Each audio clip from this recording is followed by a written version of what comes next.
I want to say thank you to everybody who came tonight to the PCC meeting.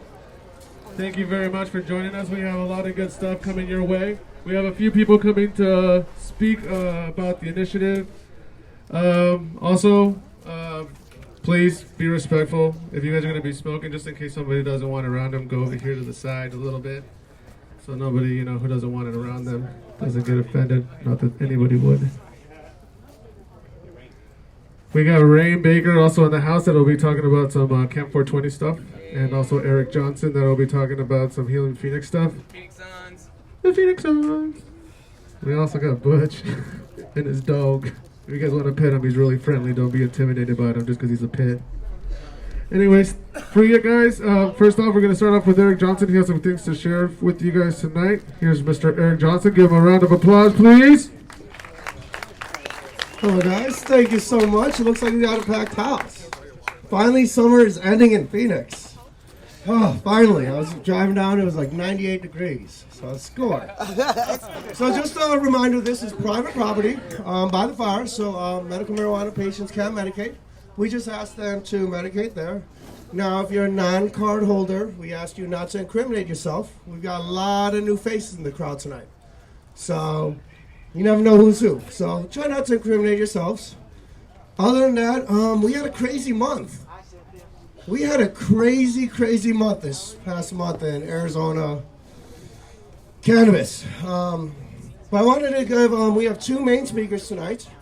I want to put a round of applause to our main speaker.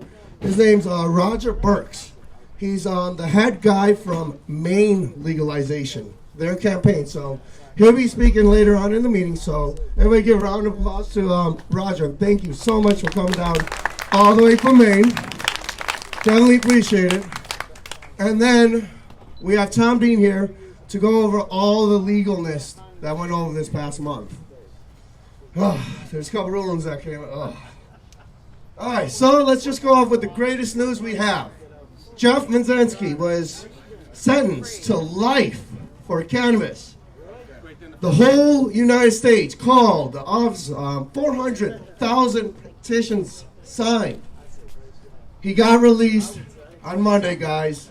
After serving 22 years, the governor commuted his sentence and he finally got out of jail. That's the biggest win we've had in a minute. Voices were heard and he got out. Now for the negative issues. I want to give a little moment of silence right now for Chris Martin. He's a huge activist in our community, and he started up Zonka 3 to 4 years ago.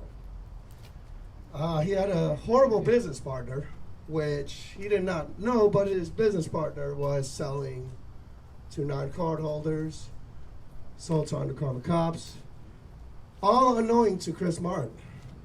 Well, that prick, pardon my French, copped the peel.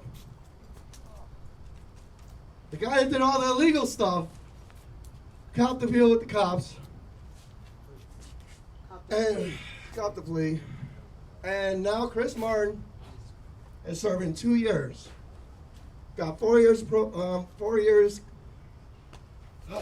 He's serving 2 years right now up in Yavapai, and it's disgusting. It's not right.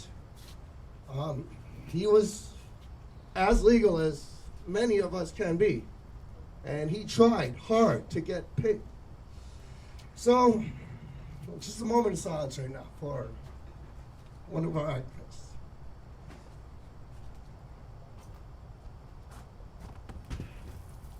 Okay, so if anybody, feel free to write to him. Feel free.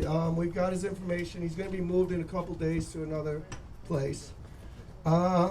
It's horrible. What I learned from that case is if you're caregivers, if you're patients, and if you're selling a product, or if you have a lot of cannabis coming in and out, please do not have a gun. They're giving everybody mandatory minimums. You get caught with cannabis and a gun, it's not good, guys. I saw on Facebook a person show that he got a gun. And I'm like, what are you doing? Cops are looking at Facebook, they're looking at all social media, all Craigslist. And another little warning out there for caregivers. Don't advertise on weed maps. Or leave. Please. Leafly's, they're not doing that much on Leafly. But please, guys, they're coming at you. They just took and stole, which I would like to sue the state. They stole $150,000 from our medical program and sent it down to the Tucson police for them to conduct raids against us. They're using our own money to arrest people. And it's going crazy. So, I drove up, before I went to the Cannabis Cup, I drove up 4 hours to another advocate, all right? Some people don't like him. Some people think he's whatever. Doesn't matter. The thing is, this guy, A, is an HIV/AIDS patient. I don't know if you know anybody that has HIV. When he gets to AIDS, the body collapses on him. They lose all the muscles. Difficult. This guy, no matter how much, whatever, he moved 4 hours away from everybody he knew. Everybody he knew. That's not good if you're a sick, dying person. And he wanted to be legal. And one card expired, and I don't even care if that card was expired or not. I knew they were still okay. Just saying. And they arrested him. They arrested Greg Lewandowski, they arrested Lynn Wright and his son. The bail money got bailed for Greg and Lynn. Fortunately, his son's still in jail. And bullshit, pardon my French, about this. His son is a card holder. The judge said he violated parole because he was cultivating cannabis. He had the legal amount, he had possession of cannabis and possession of drug paraphernalia, which under our medical card is legal. The judge said F that. His PO, probation officer, also stated that he was not violating parole. The judge said F that and kept the son. And now, we have a college kid. A college kid. Trying to better himself, got arrested for 0.4 grams. 0.4 grams. And now this is the shitty part, guys. Well, I'm so sorry. Just very aggravated. How they got to find out his cannabis. The cop searched his wallet and saw his medical marijuana card. And because of that, they got that search warrant. Because of a medical marijuana card that's supposed to protect. They choose, and now he's arrested. But he's going to fight it and he's going to win. All right. Tom Dean will talk a little bit later about that. Let me go through some local news so we get some speakers up. Chuck? Yeah, I wanted to make a little addition about the Chris Martin thing. That judge did have a sentencing range. She could have sentenced him to 4 years instead of 2. At some point during the proceedings, she asked how many people here are here in support of Mr. Martin. 41 of us stood up. Makes a difference. It makes a difference. And regarding that gun was his wife's inherited shotgun. Her father had recently died. And she had, so that's the comment on guns. I mean, it doesn't matter. Anyway, I just wanted to make that point about being there for him and standing up for him. Take care. All right, and a big thank you, guys. We had 41 people show up there. And when the judge did ask, we all stood up, and it was like an invisible force field that just went at her. And she, stepped back a little bit. It was very beautiful. So, when I say if you're an activist, that is one huge thing you guys could do, is court support. It's free. And we can usually get you a ride there if you can't get there. So if you have the time, stand behind somebody, because they are not a criminal. Not a criminal in my eyes. Okay, so, huge news. So marijuana is a Schedule 1 because it has no medical value. No medical value. But The federal government sends medical marijuana to patients every month. yes, they do. And I actually talked to Herb the other day. It was pretty cool. And they patented medical marijuana, right? Yes, and a couple weeks ago, the National Cancer Institute, the Maine Cancer Institute for the United States, finally stated marijuana kills certain cancer cells. And they brought up CBD, so that's a huge plus. So now they've really got nothing. There's nothing, so there's no way marijuana should be on Schedule 1. Should even be on a Schedule 2. It should be off of the schedules. If it's going to be like alcohol, alcohol is not on the schedule list. Marijuana should be off of that. If it's off of it, it will create a lot more freedom and a lot of people get out of jail. Deschedule, not reschedule. Deschedule. Oh, yes. You guys remember 3 months ago, back in May, the cop getting busted eating edibles in the California dispensary in Santana. Well, guess what happened? He is now suing the mayor. What it looks like was the mayor was charging every dispensary a $25,000 kickback. And if you pay $25K, you had an automatic place in the lottery. So now he's now Sky High Dispensary is suing the mayor and suing a couple more people. So it just got started. The cops tried to ban the video evidence, and the judge was like, no. So it's going to get very fun over the next couple months, guys. Okay, next on the all right. I don't know if anybody that knows Shauna Banda. I've been trying to keep up everybody right there. Right now, she's preliminary hearing is scheduled. It is scheduled for November 16th. November 16th in the Finney County District Court. She's being charged with 3 felonies, 2 misdemeanors. They include endangering a child, boom, distribution, possession with intent to distribute a controlled substance within 1,000 feet of a school property, unlawful manufacture of a controlled substance, making Phoenix Stairs, and possession of drug paraphernalia. So she's all over. She's made national news. So if anybody has any time, if they wanted to reach out, maybe donate to a legal team, I believe they're up to like 40 to 45 grand already nationally. So hopefully she can win that there. All right. And I want to give a shout out to one of our actors. He came out of nowhere about 4, 5, 6 months ago. I don't even know if he's here, but Arizona Gregory. This guy has been a rock star. And grabbing, are you here, buddy? All right. I just want to say this guy has showed the initiative. He has been out there without a car, grabbing petitions left and right everywhere. He was grabbing petitions up at Chris Martin's case.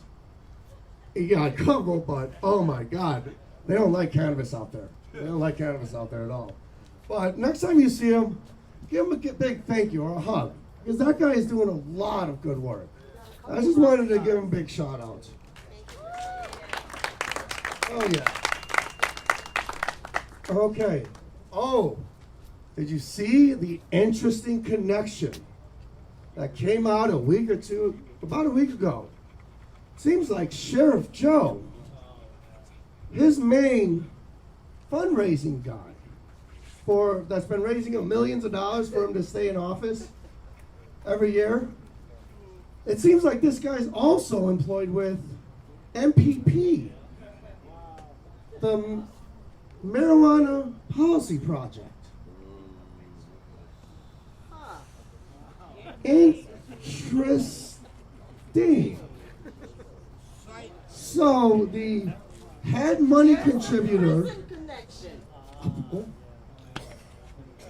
the head financial fundraising guy for Sheriff Joe has been hired, Chad Williams, I believe. by Marijuana Policy Project, guys.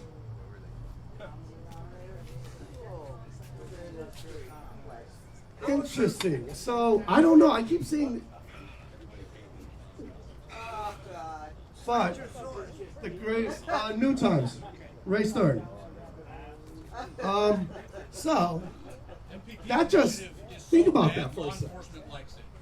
Yes, they're so bad. Law enforcement likes them. And with that, guys, I want to shed. Okay, I've been traveling over the past couple years to cops across the country to find out how the laws work for their patients. I just recently went to Michigan. And I wish Michigan was like Arizona. Michigan is truly for the patients. Their patients, their caregivers, their collectives, their dispensaries, state licensed dispensaries, their caregiver co-ops. They all work together. Perfectly. I went to the Cup. I saw collectives here. I saw a state licensed dispensary there. Everybody was happy. Because they understand that there's not greed over there. There's people sick and they got to be helped out. Why can't that be here? I'm just saying. So there's other states that have the same issue going on. These laws. How can you have cannabis legal and you cannot, and it's the biggest cash crop in America right now, and how can you not trade that or barter that or assign any value to that? How do you assign zero value to the biggest cash crop in America right now? Does that even make sense? And I'm going to leave it on that note. I want to bring up our main speaker of the night, and I want him to shed a little bit more light, because he's been fighting the good fight out in Maine for, I think, 5 years now? Yeah. 5 years now? So guys, give it up to Roger. All right? Freely, brothers.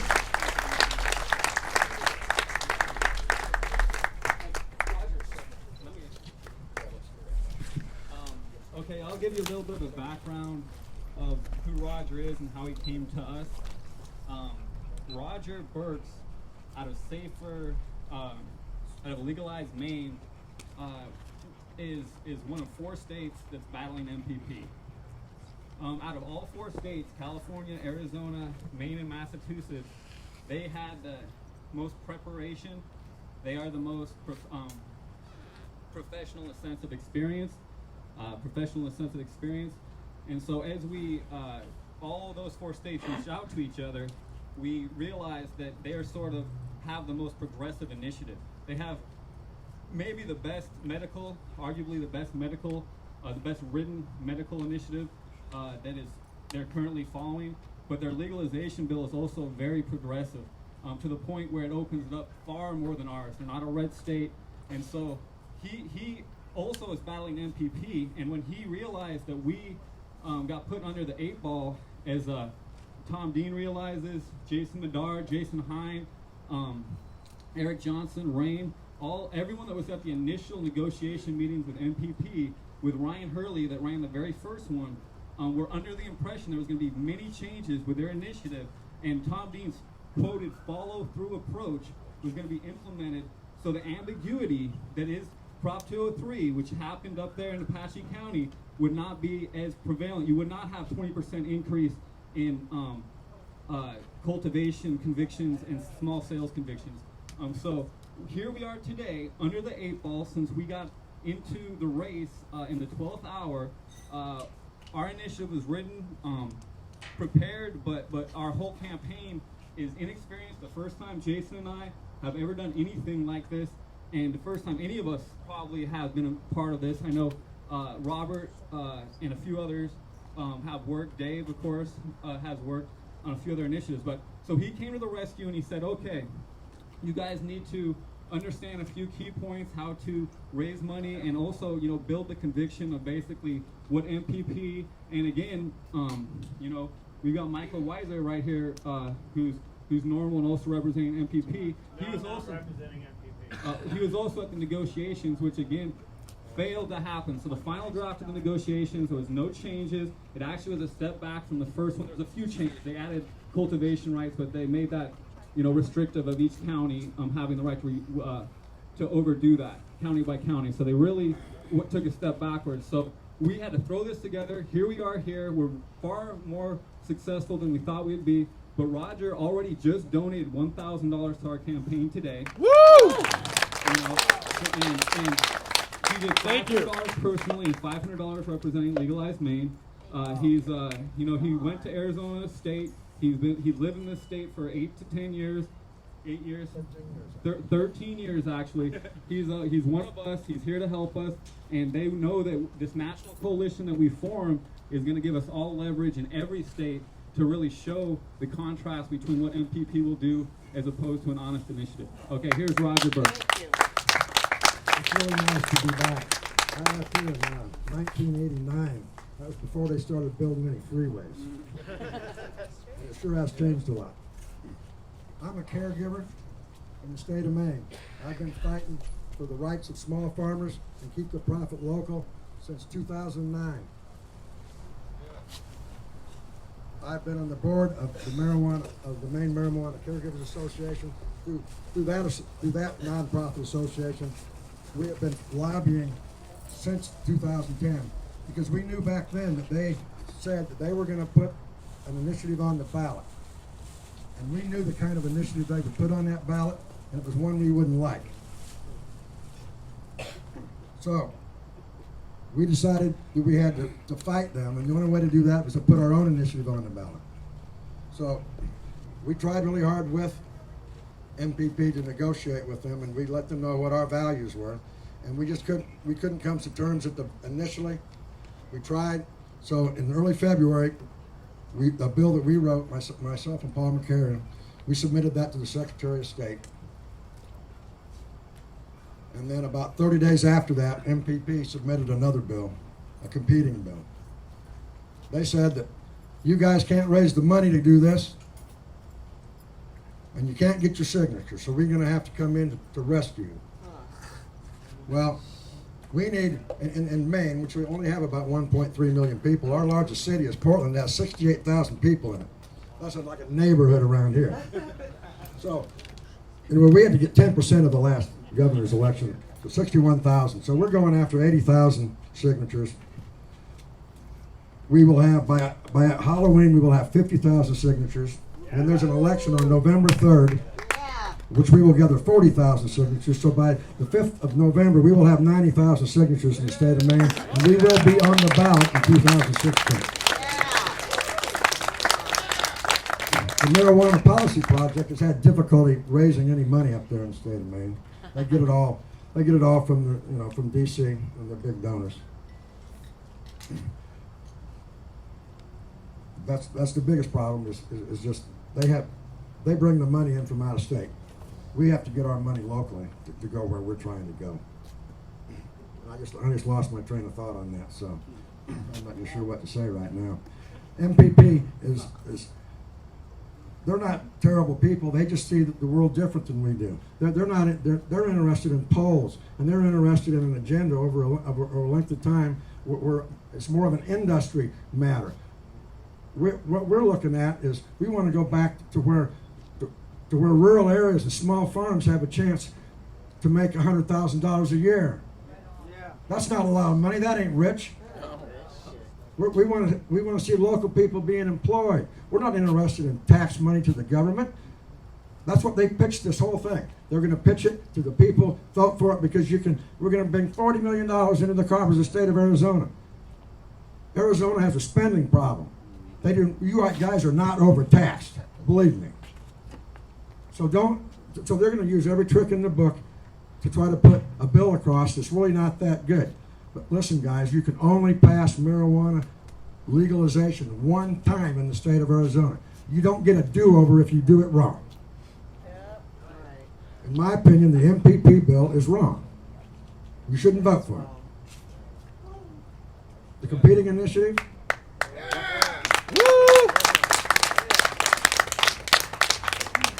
I hope you guys can get the initiative on all of the petitions signed. It is an uphill road. You have what, 150,000 or so? 150,000 required. We're aiming for 250. Okay, 250,000 signatures. That's a lot. And go ahead. That is a lot of signatures. That's a lot of work. And there's going to have to be money raised to do it. Yeah. What we did in Maine was we realized up there how hard it was going to be to get signatures. So what we did instead was we just figured we just have to raise more money and pay for them. Right. And that's what we. But fortunately, in Maine, there's only 2 companies that are able to collect signatures. That's what they do for a living. When MPP will not hire you unless you sign a non-compete agreement. So, like MPP would never hire a signature company that would work for more than one person. So, what we did was we just went out and hired them first. Yeah. MPP right now has 16,000 signatures. I don't know if they can even make it to the end, guys. They're having trouble.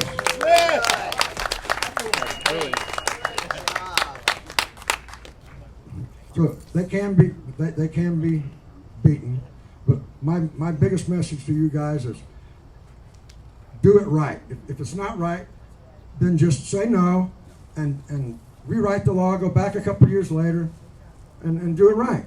That's my message. You know, and fight for the little guy and for keeping profits local. Heck yeah.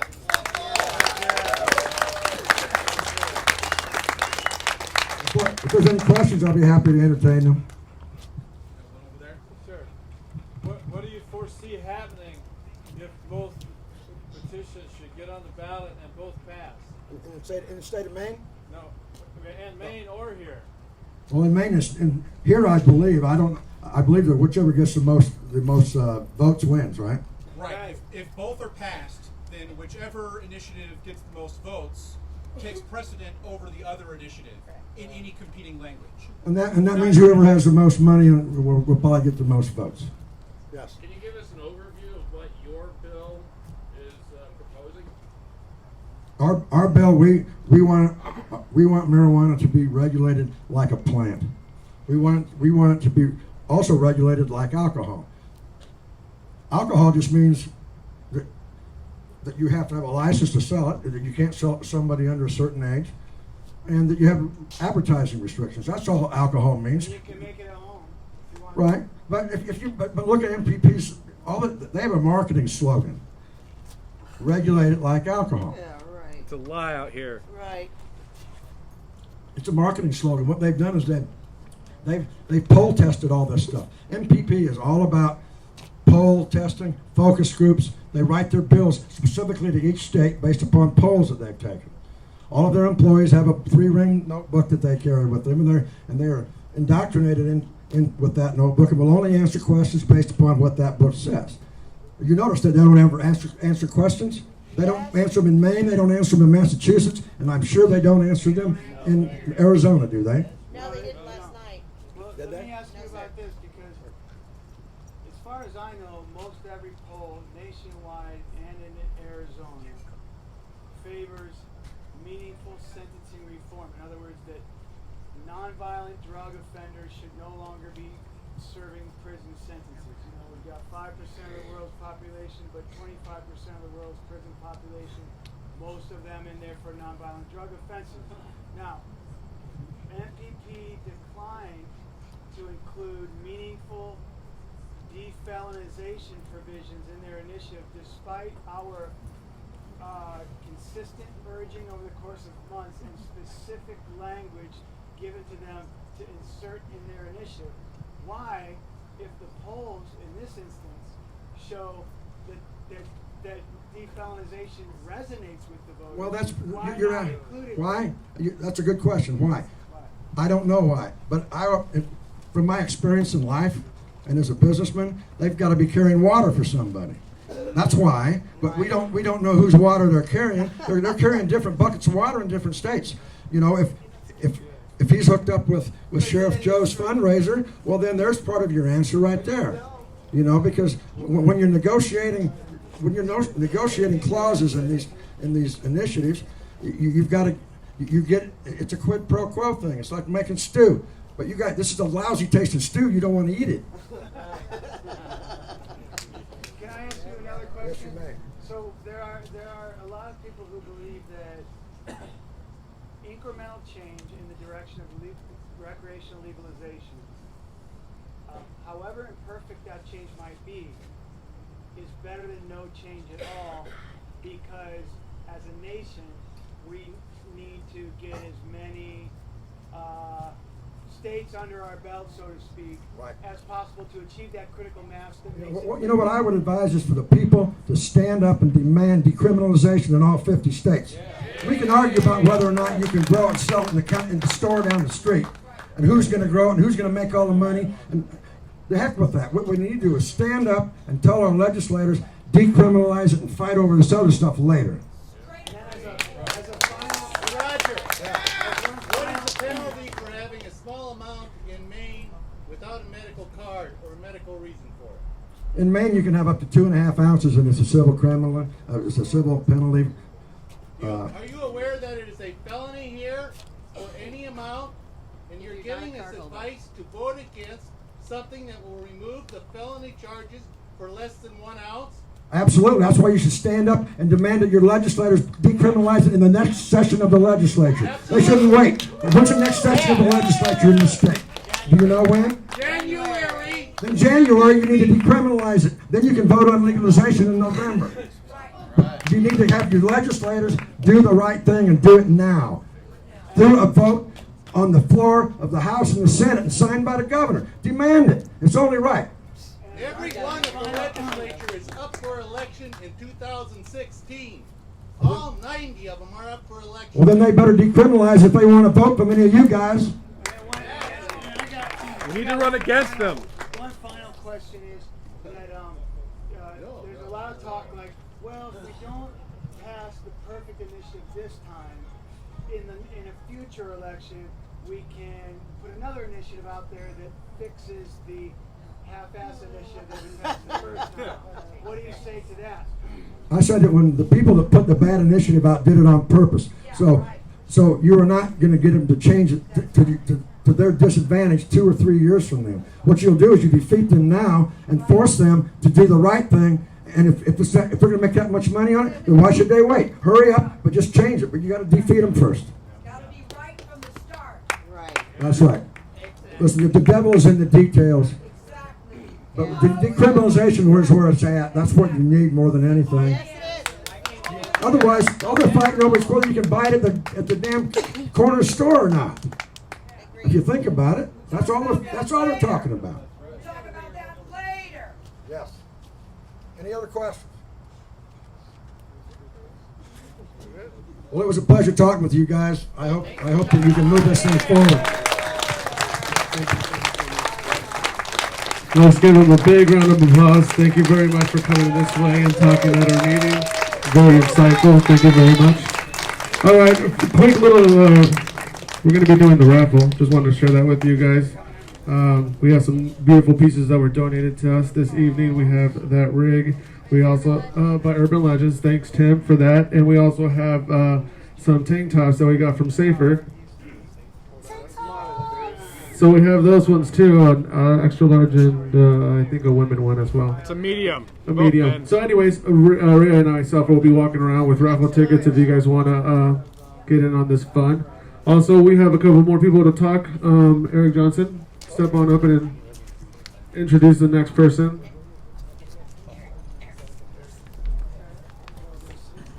Okay.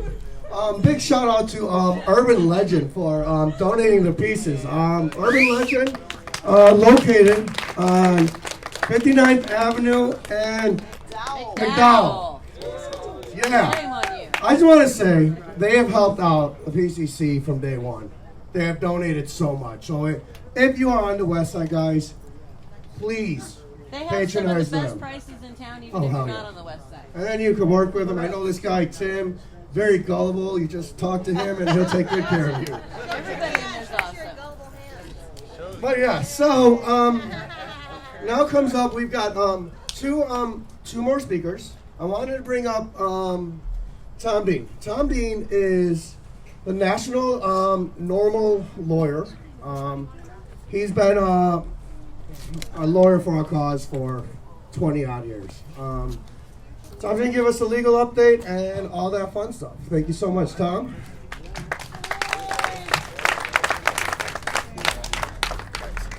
So, normally I give like a kind of comprehensive review of the latest interesting legal issues out there that affect all of us as cannabis consumers. But there's been so much craziness that's been happening over the last, month with this new, like, super aggressive enforcement policy here in Maricopa County that's been just running roughshod over all of the legal caregiver grower operations here in Maricopa County. It's a shoot first, ask questions later. I mean, I'm literally looking at search warrants where the cops tell the judge, the Medical Marijuana Act says that you can't grow marijuana within 25 miles of a dispensary. This location is within 5 miles. It's therefore de facto illegal, and not explaining, either being ignorant of the fact or feigning ignorance of the fact that, you can be a caregiver and grow marijuana right next door to a dispensary as long as your patients legitimately reside outside the 25-mile rule. But these police are routinely now raiding for that reason even alone. And then once they're inside the dispensary, raiding it and tearing it down, coming up with all kinds of other crazy things like, there's surplus marijuana there, and that this caregiver is only allowed to possess 15 ounces, but we cut the bud off of the plants, and that weighs like 50 pounds, and so, they're way over their allowable amount, but like, come on, who could possibly grow even just 2.5 ounces off of one plant, let alone 12 plants, right? So, unfortunately, the MPP did a really, really bad job of writing the Medical Marijuana Act, and they created a scenario where, there's going to be surplus marijuana, but they didn't explain, they didn't make that surplus marijuana legal, which is another victory of the Arizona Cannabis Consumer Coalition umbrella group that insisted that this time around that they specifically in their initiative include the surplus marijuana is legal. We did get a few things out of the MPP. We achieved what has now become the AZFMR initiative. That same group of people achieved, which includes everyone from Jason Medar, who filed the AZFMR, to Michael Weiser, who is Deputy Director at are you Director now? Deputy Director of Normal, to Dave Wazinski, myself, and many others who provided input here over the last year. And we were able to achieve things like getting the MPP to include DUI immunity for the automatic DUI, parental rights, home grow, dealing with surplus marijuana, all of these things. And we had a list of demands that we had spent many, many, many hours and weeks working together to explain to the MPP why these things are so critical to include. And we did achieve, the MPP agreed to include some of these things. What they didn't agree to include were any meaningful decriminalization or even defelonization of nonviolent marijuana crimes. Nor did they agree to include any form of post-conviction relief for those people who are currently languishing in prison, and I wrote the post-conviction relief provisions that if they would have been sentenced differently under the new law, they would be able to petition the court and get out of prison. And we felt that that was really an important thing. Yes. And MPP disagreed. And that's why I asked the question, which was kind of rhetorical, to the gentleman from Maine about why, and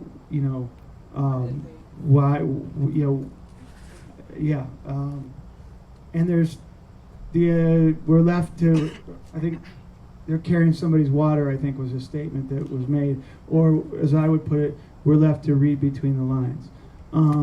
In any event, there's everyone here has to make a decision, and it's not an easy decision, but are we, what you've got to think about is that the way I frame that question is incremental change, however imperfect, better than no change at all, or is it worth Arizona becoming a stumbling block to the nationwide movement towards legalization by refusing to go along with what I referred to, I think, as you heard me, as a half-ass initiative half-baked initiative. Excuse the pun. That MPP has given us, and everyone has to make that decision, and it's a difficult decision to make, one that I've struggled with myself, and I've talked to leaders in the cannabis movement all around the country about, what's the best direction to go, and that's something for each individual to decide about. But what I can tell you is that the Medical Marijuana Act, and some of you might have seen Dave Wisniewski's interview of me on the Safer Dave show. And if you haven't, you can watch it. How do they watch it? SaferArizona.com. SaferArizona.com. You can watch this interview. And where I pointed out that based on the government's own statistics, as reported by the Arizona Department of Public Safety, our state central law enforcement agency, that since 2009, the year before the Medical Marijuana Act went into effect, and 2013, the most recent data available, in other words, under the Medical Marijuana Act, okay, since the Medical Marijuana Act has passed, we have seen a 20% increase in marijuana arrests and prosecutions of persons for marijuana sales and cultivation offenses. So the net effect of, in my supposition, as Paul Armentano refers to it, he's Paul. If any of you know who Paul Armentano is, he's the deputy director of NORML. He's the most brilliant guy out there when it comes down to the science of marijuana in any way, shape, or form. The man is a walking encyclopedia. And I said, Paul, I wrote him, I go, Paul, this is what I'm saying, my opinion is about there's been a 20% increase in arrests since the Marijuana Policy Project's Medical Marijuana Initiative has been implemented here. Shouldn't we be, it seems counterintuitive. If we've now liberalized cannabis policy through passing the Medical Marijuana Act, I would expect a reduction in the number of arrests. Instead, we've seen, 20% is nothing to sneeze at. That's a significant increase, right? That's a pretty big increase. Now, I want to say, in fairness, he did note that there could potentially be other variables at work, what he refers to as confounding variables, such as I just want to be, because I strive to be completely. I stand by my integrity and the integrity of any opinion that I render, whether it's a legal opinion or whether it's an opinion based on my research of statistics, like in this case. Now he talked about that perhaps other things that could influence that are an increase in use rates among recreational population in the last 5 years, a change in law enforcement prioritization, where cops are placing greater emphasis now on making arrests than they previously did, which I think is part of my point, actually. And that those other factors are hard to determine to what extent, like an increase in population. There's been an increase in population in, like, Maricopa County, for instance. And that's what I'm talking about, actually, specifically. When I say there's a 20% increase, I'm talking about Maricopa County. Those are the numbers that I'm talking about. So So in fairness, I want to say that there are other possible things that influence that, but a 20% increase is hard, in my opinion, to account for just by, well, there's more people that like to smoke marijuana now, or we're not talking about using marijuana though, we're talking about growing or selling, small sales. So this is why we wanted to defelonize those crimes. We weren't saying to make them legal to engage in the unlicensed sale of marijuana. We were just asking that they be defelonized, so that people weren't going to prison anymore for those offenses, at least smaller offenses. We even left room for larger scale offenses like, cartel type offenses, level offenses, as that people might think. Those could still be felonies.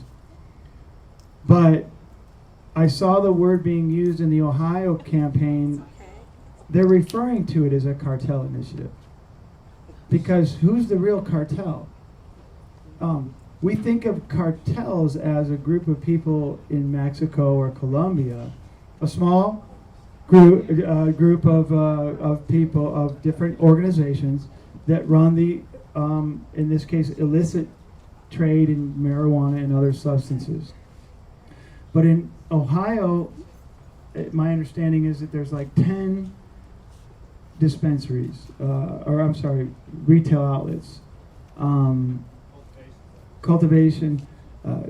So you've got, in other words, an artificially restricted, choked number of retail outlets, like we have here in Arizona under the Medical Marijuana Act, like they're proposing in Ohio, like they're proposing on the island of Guam, which is a joint United Nations, United States trust territory, which all of us need to reach out to, because they're undergoing they're in the same situation as Maine and Ohio and Arizona right now. And we need to reach out to them and let them know way out in the middle of the South Pacific that we need to let them know that we're with them, because they're in the same struggle right now about the future of marijuana policy and whether it's going to be left in the hands of a few, Rockefeller, Kennedy type people, who wannabes, because remember, the Kennedys got their start in running illegal booze, right? So, anyhow, one thing as far as legal, and I know I'm rambling a little bit more than I normally do. I'm usually like cut to the point, but thank you, Eric, for mentioning Andre Mostas, who is a true hero. We had his case trial last week, and we were in a position where probably we had a good chance of winning, as long as he didn't take the stand and admit that the marijuana was his because of some mistakes made out of inexperience on the part of the county attorney prosecutor. And I told him, I said, listen, I think maybe if we could, we very well may be able to win this case. It's a possession of marijuana charge. It was originally charged as a felony. Under pressure, they reduced it to a misdemeanor, so they didn't have to have a jury trial. And I said, but that ends the case right here, and it means nothing to anybody else other than yourself that you got to walk away because they made a technical mistake. And I made sure he understood that. We took a recess, and I talked to him in the hallway. And he said, I understand that, but I'm willing to take the conviction because I believe that we can win this on appeal, and I want this to help not just me, but everybody in Arizona, all of the registered patients because the law that we're challenging is the campus ban statute that the legislature passed after the Medical Marijuana Act that said, despite the Medical Marijuana Act and damn your registration, you're not allowed to possess on a college campus or university campus. That's what we're challenging. And he said, I'll go up and tell him I admit it's mine, I'll take the conviction, and we can appeal this and we can fight this statute. So that he's taking this conviction on himself. This is a 19-year-old kid who got busted when he was 18 in his college dorm room, busted because he's a registered medical marijuana patient. So they don't, So he's an example. I want to give you another example, and I want to ask for, you heard about court support, and I do agree that it's highly effective. And I'm calling for some serious court support on September 8th at 2:30 p.m. downtown at the Maricopa County Superior Court for another young man, 22, 23, whatever, young, early 20s, who was had a caregiver grow, which was 100% compliant. 100% compliant. His patients are mostly Vietnam veterans who live out in Ajo, Arizona. We know that they legitimately live there. The police have gone out there and interviewed them. There's no question that they legitimately reside outside the 25-mile rule. So he's definitely, there's no question about his cultivation rights as their caregiver. They busted in there, and the plants were already cut from the roots and hanging on ropes drying. They went in there and cut off the bud, weighed it. They were like, oh, it's 60 pounds. That's way more than his allowable amount. Now, 3 weeks later, it weighs 40 pounds because it was drying. They admit that it was in the process of drying. That's not usable marijuana. That doesn't count against his without getting too technical, under the Medical Marijuana Act, that doesn't count toward his allowable amount because it has to be dried marijuana, not marijuana in the process of drying.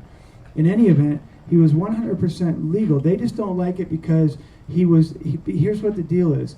The Maricopa County Attorney's Office has decided that they are going to sweep Maricopa County clean of marijuana cultivation facilities. It doesn't matter whether they're legal or not. Shoot first, ask questions later. Raid the place, figure out some way to get some dumb judge, some dumb magistrate to issue a warrant who doesn't understand, mislead the judge so they go, oh, issue a warrant, which is easy enough. It's it's so easy to do. Certain judges are just moronical. They're just stupid, and they'll if a cop comes and says they're breaking the law, judge, whatever. They don't even bother really looking at the law. And so a cop can get a search warrant, and they come in, they search these places, they raid them, they tear them down, they destroy them, and then they leave it to the county attorney's office to come up with some bullshit justification after the fact as to why they can prosecute this guy and uphold the search. Well, in this particular case, this guy, without getting too technical, is stuck in jail, non-bondable, except unless we win this very difficult hearing on September 8th at 2:30, where I am going to rain hell on the county attorney's office and lay it down. And we're going to put an end. I intend to put an end to this new policy of raiding lawful caregiver grows. But I don't want my client to have to stand there alone. I don't want the judge looking at him like, well, you're just one guy. What do I care? What kind of political consequences am I going to suffer if it's just you sitting there and your mom and dad? So I'm calling for as much court support as possible. Is anyone here from the Human Solution? Yeah. Okay, I'm calling for as much. I'm calling for full-on court support on September 8th. What court? In the downtown Maricopa County Superior Court at 2:30 p.m. We'll be there tomorrow rallying too. To show them that we are standing as a community against this, and that this if we let them do this to us one at a time, then they're going to win this just by one case after another. But we need to let them know that this isn't, that we're all standing together on this, and let the court know that we're not going to stand for this. And I believe that court support is very important. I agree with Eric that it's very important. It can make a big difference. And we need to let them know, because this young man is stuck in jail, and I got to get him out. And it's because of the situation and the laws, he's in a position where it's very difficult to get him out of jail, but I can do it. And I believe I will do it, but I need your all's help to be there for me and support on September 8th at 2:30 p.m. This individual's name, okay, because when you show up at the court, you need to know where to go. This guy's name is Max Regan, just like President Reagan without the A. Regan, R-E-G-A-N. First name Max. Max Regan, September 8th, 2:30 p.m. Let me tell you just a little bit about the games that the county attorney office had been playing so far. So they indicted him, right, on these charges. I filed this motion basically telling him that their accusations were without any basis and unsupportable, and I demanded my client's immediate release even though he was being held as non-bondable. And I have a special right to get a hearing on that in 7 days. And it's an expedited hearing on based on the way that I requested it. Well, so they sent the dogs out to Ajo to go and talk to these patients of my client, my caregiver client's patients. And then they basically manufactured a new legal theory. And what they did was, we were scheduled to be in this hearing tomorrow. Tomorrow was when we were supposed to be having this hearing. But what they did, the Maricopa County Attorney's Office, Bill Montgomery, is they re-indicted. They went through a whole nother grand jury process. And you all probably heard of the saying, you can indict a ham sandwich, you know. Yeah. You can indict, because there's just a prosecutor and a jury. There's no judge, there's no defendant, there's no defense attorney. It's just the prosecutor and the jury, the prosecutor telling them what they need to do. And so they pretty much always do it. So they re-indict him under a new case number. They then dismiss this case number, and therefore the hearing that was set for tomorrow, it's gone. It's vacated. And it's like an abuse of the criminal process. Okay? It's this so I raised hell about it. The judge, with the prosecutor, I said, you know what this looks like, right? Because this is I'm going to talk about this publicly. You know what this looks like for you guys, what you guys are doing. I put enough pressure on them to where they said, okay, fine, you can have a hearing on the 8th then, under the new case number. You just refile your motion, the same motion, and we'll have a hearing on it on the 8th. So I did. So we're in there on the 8th at 2:30 for this young man who is in 100% legal compliance with the Medical Marijuana Act and is being persecuted nonetheless. And this, mark my words, is a test case. If the law enforcement and the county attorney's office gets away with what they're trying to do here with this man, this young man, they're going to sweep the county of all caregiver growths. And I'm fortunate enough to have this one of the first cases where they're doing it, because we're going to stop them. And if you will please come and lend your support on September 8th at 2:30 p.m. for this hearing, I would very much appreciate it. Has anyone got any particular questions? Or otherwise, I pretty much said my piece up here. Yeah. Yeah. Robert Clark. You got my email. Give me the pertinent information on this. I'll get it on the Human Solutions International website. Okay. And I'll start posting it. Thank you. I would do that right away. All right, thanks. Thanks everybody for listening. Sure. Gentleman from Maine is back. If that happened in Maine, MMCM and the other guys would make sure there's about 150 people standing. The courthouse would be packed. There would be people outside with signs. We would have T-shirts on identifying our brand, and we would have the newspapers out there and the television. So I want you guys to do the same thing. Put 150 people out there in the street with some signs.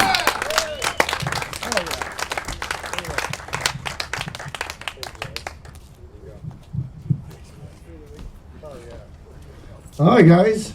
Court support matters. The human solution matters. At Chris Martin's, we had 42 people there, all across, and it was just so huge. We got to stand up for our rights. This person doesn't know he has the community support. And if we could pack the courtrooms aren't big. They have what, 2, 3, right? 3? Yeah, he's just sitting in jail, man. He doesn't know what the hell's going on, you know? Like he's stuck in jail. And Bill Montgomery, okay, from what I heard from Tom, our county is the only county in the entire state of Arizona that goes for felony first when it comes to cannabis. They go for felony first. For personal possession, right off the bat, first offense, felony. First offense. Only common. So, what I ask for all of us, the help of the human solution, we will be there. And we will stand up because jury nullification matters. We need one person on that courtroom. One person. And when they see the whole public there, we change minds, guys. Okay, Dennis, I wanted to bring Dennis up real quick. Yep, real quick. On freeway, Dennis. I'm Dennis Bolke. A lot of new faces tonight. Who's here the first time? Thank you. Yeah! Look at that, guys. Look at that. You're all welcome. You're all welcome. I think this is one of the longest going meetings and gatherings of cannabis activists there is in Phoenix. Oh, yeah. Our problem is a political problem. We don't have a drug problem. We got a political problem. Tonight, I want to introduce you a man that is running for the U.S. Senate who is a friend of the cause. We're all getting petitions signed. This man needs 8,000 signatures to qualify to get on the ballot. He's running in the Democratic Party because nobody else has the courage that this man has. His name is Len Clark.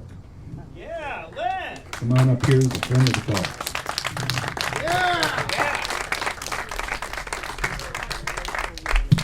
Well, first of all, I'd like to thank you. My name is Leonard Clark, and Dennis, I first met Dennis at the legislature last January, and I won't take long because I know you folks, I've been learning. I mean, I've seen the hell you're going through. I was there for the SB 1062 folks and the LGBT. I'm pretty much an activist, but I just got sick and tired. I was reading what Dennis Bolke was saying on Facebook about some, as far as I'm concerned, evil prosecutor throwing somebody in a Arizona gulag once again for having marijuana or doing something, like that. So I just want to tell you, my opponent who's running for the U.S. Senate is not going to ever touch you with a 10-foot, 100-foot, or 100-mile-long pole. None of the politicians. There's one other person, a libertarian, and I congratulate that person. So you've got a supporter. I'm going to be there on September 8th. This is, I'm sorry, but I'm just going to say it, bullshit. You're putting people in jail. We have American gulags, private prison system. I'm involved with a lot of other causes, but I've never felt so much love in a long time since I've been in the Army with my brothers and sisters, or that first time I went to a little Democratic meeting of people that weren't rich. I met Dennis and the folks at the legislative session, and hearing the hell that you're going through, this Montgomery, I've had a recall on him. It was symbolic pretty much, but this crap's got to stop. Dennis is right. I'm with you, and I will be there on September 8th, and I want to get that young man's name because I'm going to have it all over my Twitter and social media and have my friends out there. Thank you. Thank you very much for coming up. Rain Baker, come on up. I'm going to share some information about signatures. I'm going to talk about signatures. We're collecting signatures, and we do have another rock star. Eric mentioned Arizona Gregory, stand-up cowboy. This young man has been kicking butt getting signatures, y'all. I'm so proud of him. He came in with 10, 11 petitions filled out on Sunday in 1 week, so right on. We're doing our little weekly meetings, so if you haven't signed up yet to collect, we still need you. We are, right now, I'm sure Jason will discuss this, we're going to be paying signature gatherers pretty soon, but right now we're depending on our volunteer force, and they're located across the state, and my voice is fading, so... Where do we do the signatures at? We do the signatures everywhere. We have, we recently got another MVD signed up. We're going to be doing at the Union Hills and, 27th Avenue MVD. I know Chuck has been going over to the 51st Avenue MVD, right, Chuck? I've been there. Where are you? Not you. Not this Chuck. Chuck Brooks, where are you, darling? He took off. Okay. Well, he's been going to the MVD on 51st Avenue, but we need other people. If you have the time, This is the time to do your duty for this cause. Ray, where do they sign up at, though? Where do we sign up these new petitioners? New petitioners, if you can come to that Sunday meeting. Come to that meeting on Sunday. It's at Hemphill Farms Cafe, Chris Martin's Cafe. We do that every Sunday at 1 p.m. And you just come. It's a few minutes. We talk to you about what you need to do, quick training. It's not very difficult at all. And we give you some petitions to start with and cross our fingers pretty much, because, people seem to fade off, I mean, I've gathered a few people that I don't know. Is Andrea here tonight? Andrea, she didn't come. Hey, sweetie. I've circulated petitions before. Who can I see tonight? I would like to get some tonight to circulate. We'll get you started tonight. You can see Jason live. Jason, hi. Can you put your hand up? He's in the back over there. All the way in the back. Stand up. He's the dark man. All right. All right. Anybody else interested in collecting signatures for us? I might as well get Wanna mine. do it? I am. Nobody else? I am. I'm looking for hands. Right over here. Come on, there's one. All right, cool. All right. So why don't you guys come over here? Meet us over by the lamp, and we'll get you started. Thank you, Rain. All right, thanks. All right, also a reminder, guys, like we heard tonight about Chris and Hemphill Farms. He's a great person in the community. So please, if you guys are around the neighborhood or you guys might have his page on Facebook, go down. It's a delicious restaurant. Very great people that work there. So please, let's show him support. That's another way we can show love. Also, we're going to have another speaker here. Jason is also here this evening. Give him a round of applause, guys. He'll share you some initiative stuff. Hello, friends. I'm Jason Medar, campaign manager for AZFMR's campaign to legalize and regulate marijuana. Woo! Yeah! That's right. Yeah. We are the initiative that will actually keep marijuana consumers out of jail and prison for marijuana offenses, which has been the point the whole time, or so we thought. We've got a lot of support. I know a lot of you have probably read the comparison chart online, so I won't go over the specifics of the initiative like I usually do. I think a lot of you get it, but if there's any questions, I'll definitely answer specifics at the end. I have copies of it too if you guys need one, if you haven't seen it one. The comparison chart is gold. It really outlines in a real simple way why our initiative is different than MPP's initiative, and also explains why MPP's initiative is bad for Arizona marijuana consumers, and why we're simply better off without it. So again, I'll be happy to answer questions, but see Rick for a chart, and that thing, like I said, is gold. In terms of the campaign, we're doing great. We've got 100 plus volunteers right now on the ground who are collecting signatures free of charge. So we're very grateful, and that is throughout the state. That does not include Coconino County and Yuma County, which are still untapped. So presumably we should be up near 160, 180 volunteers once we reach out to those two counties this week. The reason we haven't reached out to them is, put simply, we need to raise money to print these petitions. Each petition is 38 pages long and costs us $1.38 to print each one. So it's a little costly, but with that in mind, we are raising money from you all, also from smoke shops and medical marijuana dispensaries. We've had limited success so far. We're going to be reaching out to a lot of the different smoke shops here. Tom Dean has agreed to give us a little bit of legal insight as to how MPP's initiative will affect smoke shops and hydro stores. The quick version is that it has the potential, the MPP initiative has the potential to destroy smoke shops and hydro stores. And so, obviously, with that being said, it goes without saying that the smoke shops are relying on the AZFMR initiative to pass. We right now have 6,000 plus signatures. That does not include what we collected this week on Sunday at our weekly Sunday meeting that Rain mentioned. That doesn't include Tucson, who is also out of petitions right now, and Prescott Valley, who also needs petitions right now. So we're hoping that number's actually somewhere near 8,000. MPP is at 50,000. That's okay. I tell people all the time, this isn't a race. We just have to get the amount of signatures we need. They are 2 months ahead of us, and many of you know the reasons behind that. Frankly, we tried to work with MPP over the past year. We didn't know until they went and filed with the Secretary of State just how bad their initiative was going to be for Arizonans. And that's what really forced us and forced our hand into writing our own initiative that actually makes sense, actually keeps marijuana consumers out of jail and prison, and again, gives things like, important things like Tom Dean had mentioned, post-conviction relief, things like that, grow rights, real grow rights. MPP's initiative includes fake grow rights, unfortunately, much like the 25-mile rule that you're all familiar with. In MPP's initiative, you would be allowed to grow 6 plants, but the city or county could ban cultivation altogether, and we know that they will. In our AZFMR initiative, you can grow 12 plants, and the city or county cannot ban personal cultivation.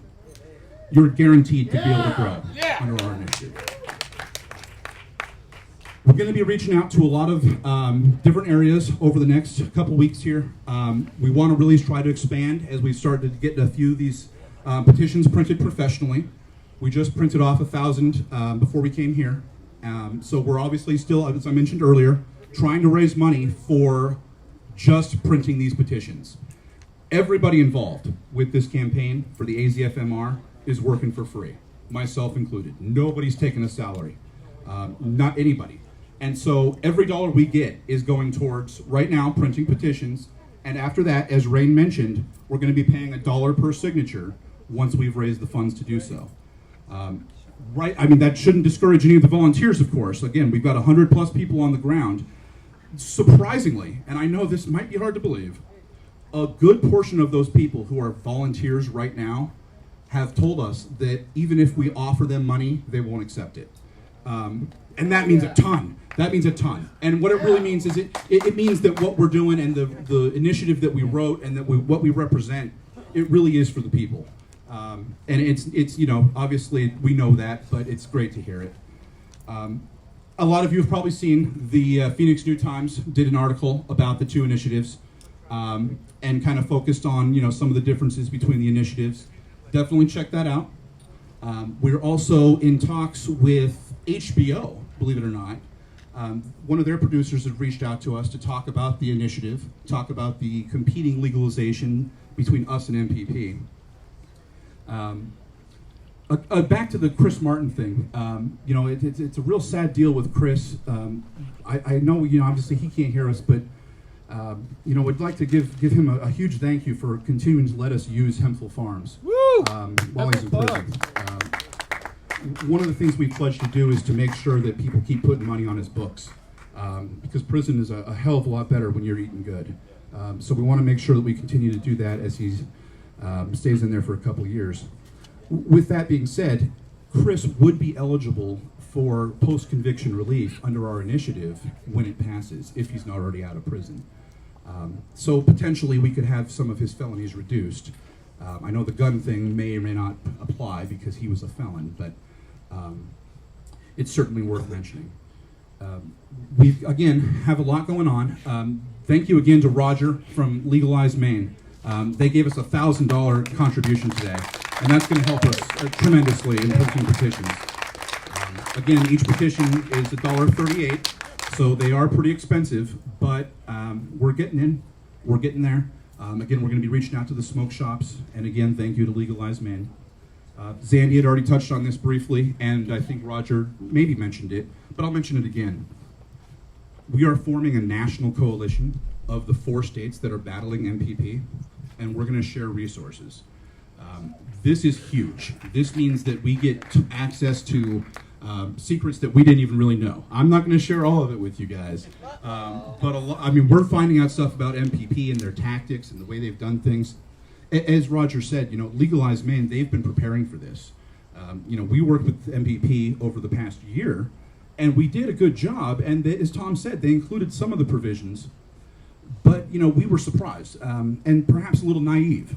We really thought that MPP would listen to us so that we didn't have to file this initiative. Sadly, as evidenced by me standing here, MPP opted to only write an initiative that would only protect the marijuana dispensaries and really left out the consumers.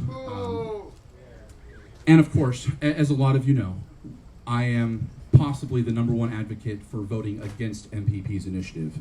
I firmly believe that we're better off without it. It's a step backwards in every way, shape, and form. It sacrifices the rights of medical marijuana patients, and we're simply better off without it. Dennis mentioned earlier that it is currently a felony in Arizona. And Tom said it perfect.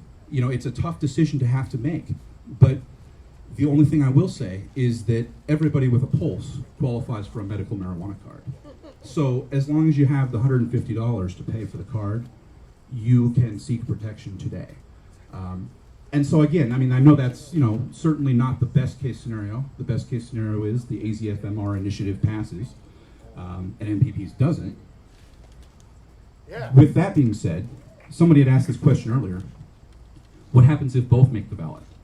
If they both make the ballot and they both get approved, the initiative with the most votes takes precedent over the other initiative.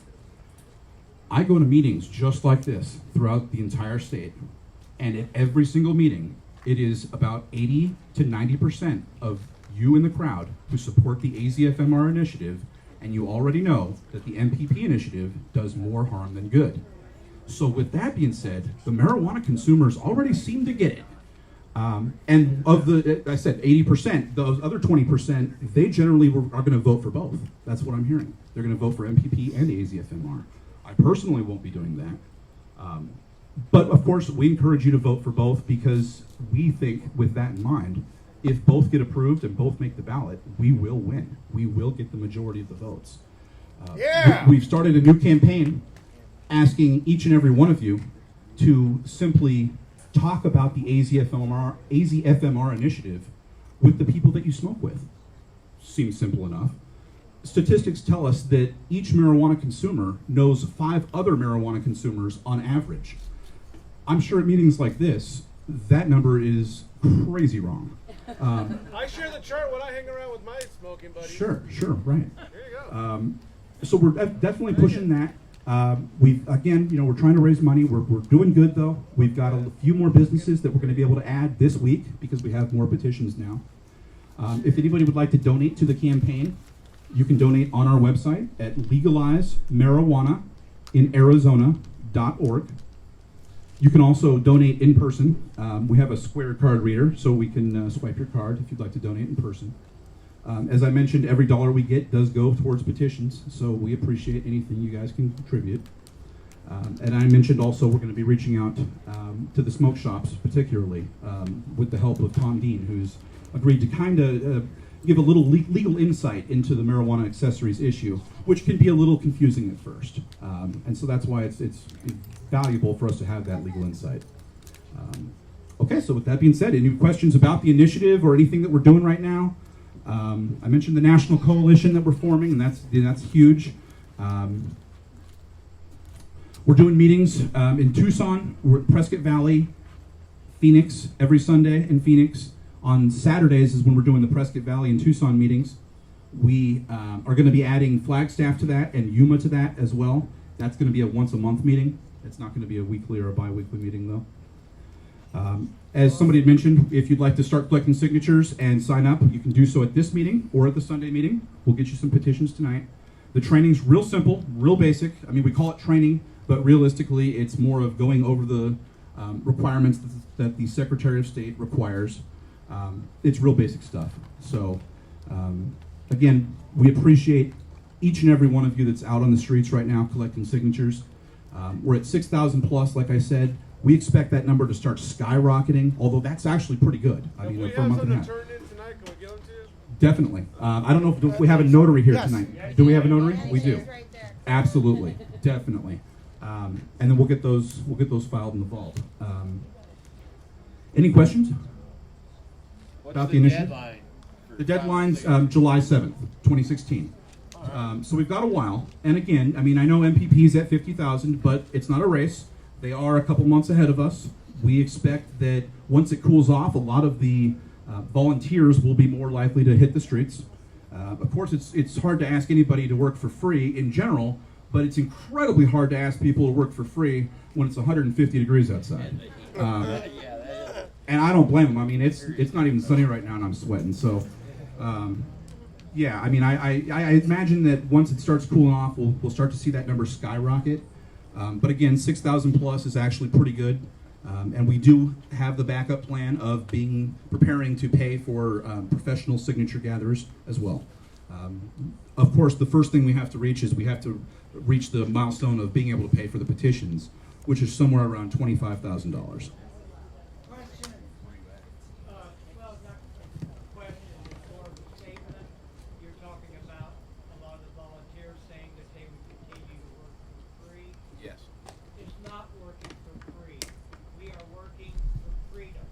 Right. Yes. Yes, that's a much better way of saying it. I completely Freedom agree. is not free.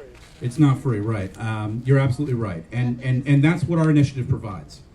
Is real freedom and the ability to grow your own plants, have as much marijuana as those plants produce, and remove the incentive from law enforcement. Tom Dean was talking about it earlier.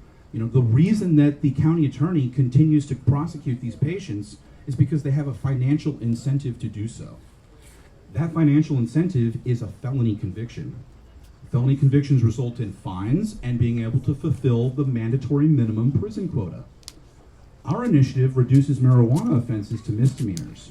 We've removed the financial incentive for law enforcement to prosecute those crimes because they just don't bring in money. They just don't put people in prison anymore. Cops can't kick in doors for misdemeanors. Just doesn't make sense. The SWAT team costs more than $500 fine. So, definitely. Any other questions about the initiative? Anything at all? Jason, I have one statement I'd like to say. I'm sorry. I'm Cynthia Engstrom. In order to also, I'm feeling the pain of everybody here who knows Chris Martin. One item that helped me more than most of you might know or who don't know me. CBD has been part of my life now for 5 years, and Chris and his family knew this, made it affordable for me to take enough where I was taking 1,000 milligrams of hemp every day. Not the raw, that was other farmers who were lovely, but the CBD that I turned into capsules. If you guys have any kind of idea what hemp can do for you, know that it killed my Crohn's. My Crohn's disease is gone. And Chris and I shared that in common. And so my heart breaks because he can't take it, or he is. But please, in support of them and the family, for Andy and the children, take the CBD that they have available for you. Buy it there. If you know someone who's sick that needs it or that might be sick, take it. Even if you're not sick, it makes you better.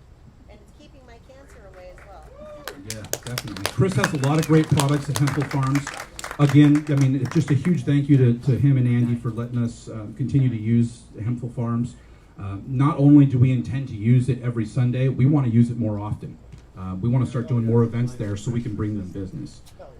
Not only are they a great spot, but obviously, like I said earlier, certainly helps to be in prison and have some good food to eat. So, I mean, I say that half jokingly, but it's actually very serious. So, Thank you. yeah, How definitely. many hours? 6 to 2?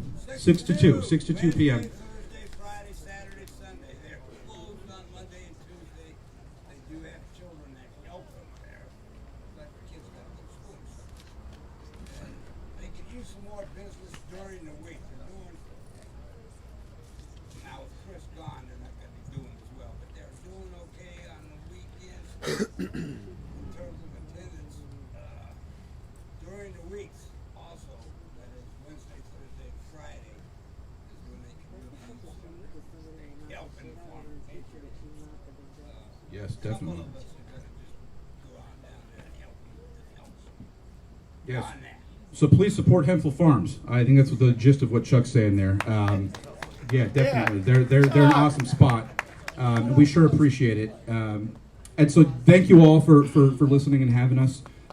Again, if you'd like to donate, please do so on our website, legalizemarijuanainarizona.org. Or you can donate, just contact me after the meeting here. If you'd like to sign up and start collecting signatures, contact the other Jason who's around here somewhere. Oh, in the back, okay. And if you'd like to sign the petition to help us legalize, we've got plenty of petitions to sign. And if anybody has any questions about the comparison chart, see us, we'll definitely get you a chart any questions at all, I'm always happy to help. Thanks for having me. Thank you, Jason. Oh, Jason, hold on.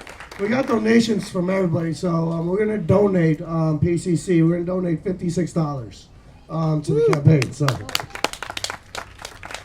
anytime. So,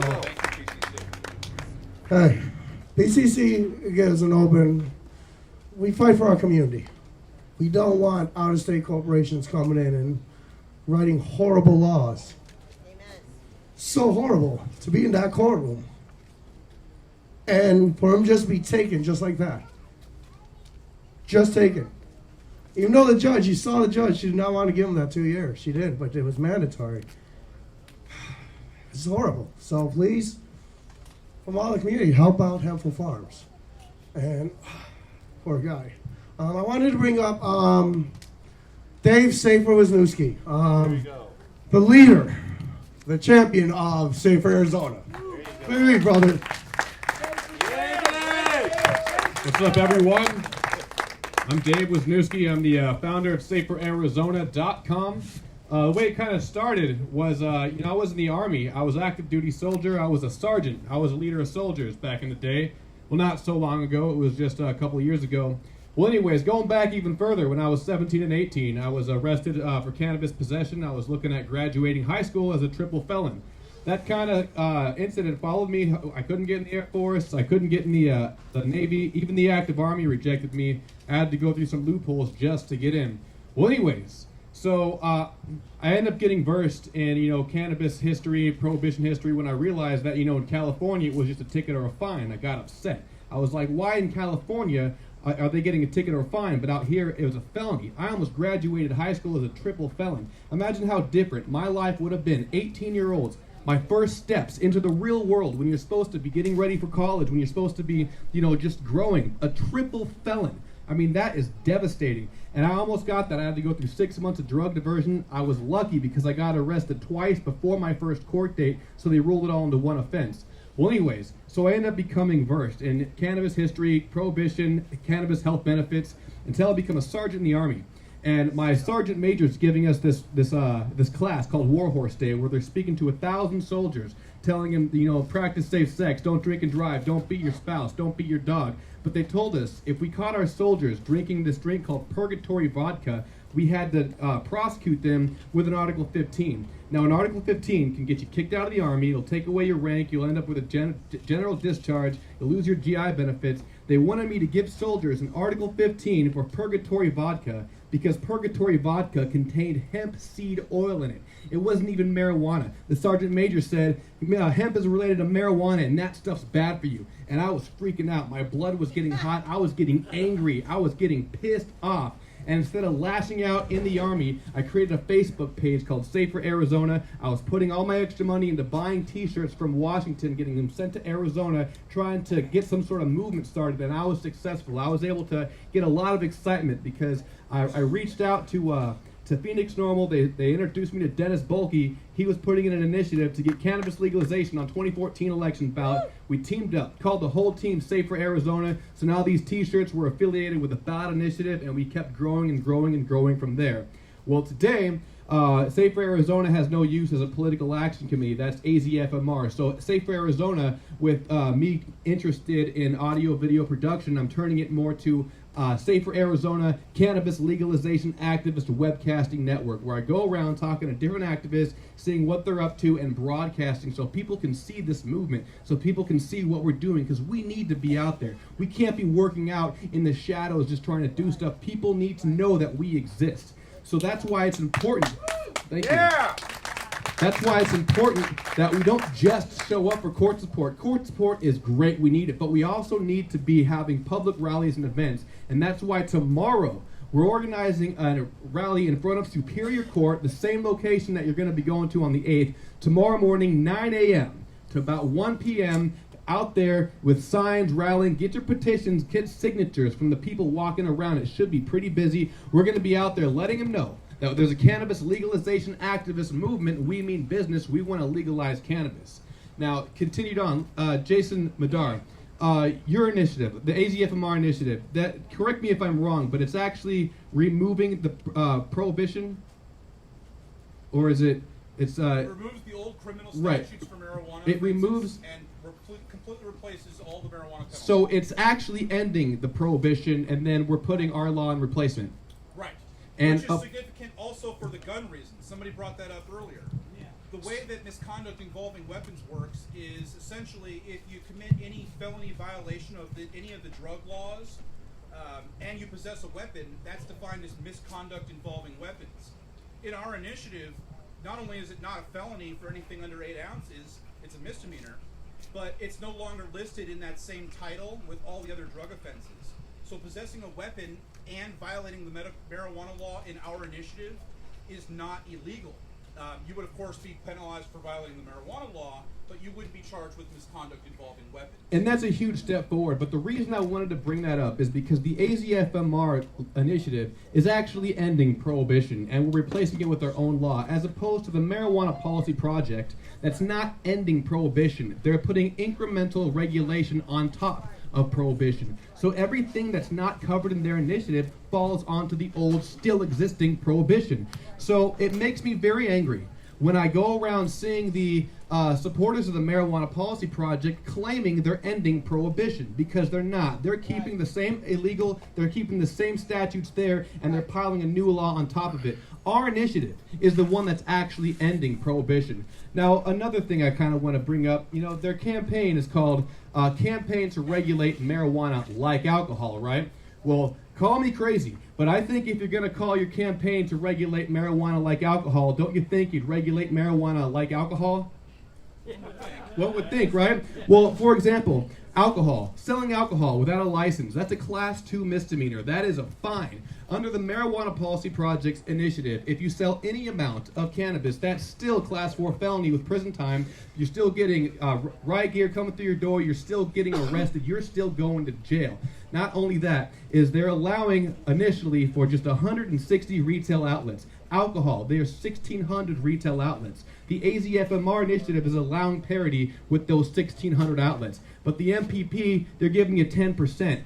That's not like alcohol. So we got two examples right there. We're calling it campaign to regulate marijuana like alcohol is a lie. And I think, I'm not sure, I'm not a lawyer, but I feel like if someone's falsely advertising, they should be able to be sued for something like that, especially if it's going to end up putting people in prison. So I'm just putting that out on the waves. I feel like we're being victimized by them. I feel like their initiative is fraudulent and they should be reported for it and they need to be held accountable. So if anyone can help me muster something up like that, we need to get something going and hold them accountable for what they're trying to do to our Arizona citizens. So one thing I kind of want to push out there is, when I was in South Korea, I was out there for a year on the other side of the planet trying to get a movement going out here, to get some sort of, traction. And I was pretty successful at it, and I was using very aggressive Facebook marketing tactics. That's all I had, Facebook and Skype. And so in this process, I've developed at least 4-hour curriculum I'm calling Weaponized Facebook Marketing Applied to Cannabis Legalization in Arizona. So on September 12th, Saturday, I'm inviting you guys all to come out. If you guys want to be a clone of Dave Wisniewski and figure out all the ways that I've helped excite this movement online, I can show you exactly what I did. It's not difficult, it just takes time. I invite you to come to my class at 9 a.m., Hempel Farms Cafe, for my weaponized Facebook marketing course, and you can help us expand the Arizona cannabis legalization movement, expand our broadcast footprint, get more people involved so we can make this happen. One more. I was at one point in time, but no one showed up. You know what? But because I was taking time out of my day, but I feel like this has to be done. I feel like people need to take this class, especially the leaders of this community. If you guys aren't at my class, I'm going to look at you with weird faces, like, why aren't you there? Because I need you guys there. I need you guys to follow my list of instructions. The concept is that I gather you all in an area where we all have our phones, all have our laptops, and we carry out synchronized exercises that are going to expand our movement. And I have a curriculum laid out. I'm going to be going over a checklist. It's going to be fun. You can be at Hempel Farms, check out all the hemp stuff. Yeah. Last thing I want to kind of talk about here while I'm up here is, not only are we having our houses raided and we're having, our friends and family go to jail for long periods of time, but people are getting their children kidnapped by the DPS or the DCS, Department of Child Safety, just for having their medical marijuana card, and then they have to fight for their kids back. This is happening all too often. I don't think it's really being talked about enough. So, beginning of October, I'm going to put out the date this weekend, but the beginning of October, I'm going to be organizing another rally out in front of the Department of Child Safety in protest of them taking our patients' children just because they have medical marijuana cards. They are kidnapping our kids, forcing them to be wards of the state, put in foster care. My friend's daughter was just kidnapped at birth, and she got her back, but she got her back from the foster parents all sick. And then so when she went to go to the hospital, she's like, I got my daughter back from the hospital all sick, and then they started putting all these spinal taps in her spine and making the baby cry, and she started freaking out. Why are you stabbing my baby full of needles and stuff? I didn't give you any authorization. And then since she was acting panicked, they said, oh, this chick's out of her mind. We got to take her baby back. So now she lost her kid again. And so we're really, this is something that's it's devastating to families. It's not just taking your kids away. It's not only did they take her kid, but they went to her house and they took her boyfriend's 6-year-old kid. It's like, what's going on here? They don't have the right to be doing this. It's very, very angering. So we need to let this become more of a public issue. Put it in the media that our kids are being kidnapped by the DCS, Department of... I think it's Department of Child Safety, DCS. Well, check out safearizona.com this weekend for information about where it's going to be. Also, this event's going to be posted online so you guys can watch it and share with all your friends. That's pretty much all I have. Check us out, safearizona.com. Thank you, Dave. All right, we're about to start. We have one more thing for Jason. 1 second. I'm sorry, I forgot. Something I forgot to talk about, and it's something that's real important, the taxes issue. You guys saw that the Phoenix New Times and the Grand Canyon Institute said that there should be, based on MPP's initiative, between $40 and $80 million in tax revenue. And that's based on MPP's initiative with 150 some odd dispensaries. Based on those projections, we expect that with tax and the amount of money that will be brought in from licensing fees and the fines for misdemeanors under our initiative, the AZFMR initiative will bring in, we expect, about $400 million each year. Again, that's with 1,500 marijuana retailer licenses, all selling marijuana products, and marijuana plants. In MPP's initiative, believe it or not, you can't buy marijuana plants from a dispensary. Right. So, of course, the question is, would you rather have 15% of 150 dispensaries, or would you rather have 10% of 1,500? Allowing for 1,500 dispensaries doesn't necessarily create more marijuana smokers, but we know here in Arizona that only 30% of medical marijuana patients get their marijuana from a dispensary. There's multiple reasons for that, and we could go on for days about the reasons why. Lack of quality, high prices, tainted meds in a lot of cases. But ultimately, what we will do by creating 1,500 retail licenses is we are going to allow for the open market. We're going to make these dispensaries more desirable for the large population of consumers here in Arizona. We don't want 300,000 marijuana consumers, but only 30% of them using the dispensaries. That's a lot of misdemeanors, even under our initiative. We want you to want to use the dispensaries, and the open market will allow for that. So I wanted to touch on the tax issue real quick. We expect, and of course those numbers are conservative, just like MPPs, but we expect to bring in 10 times the amount that they do. And again, that is a conservative number. So we are all for the taxes. Yes, absolutely. Thanks. Thanks, Jason. All right, we're going to start wrapping it up, so we're going to do the raffle for this evening. So everybody please pull out your tickets.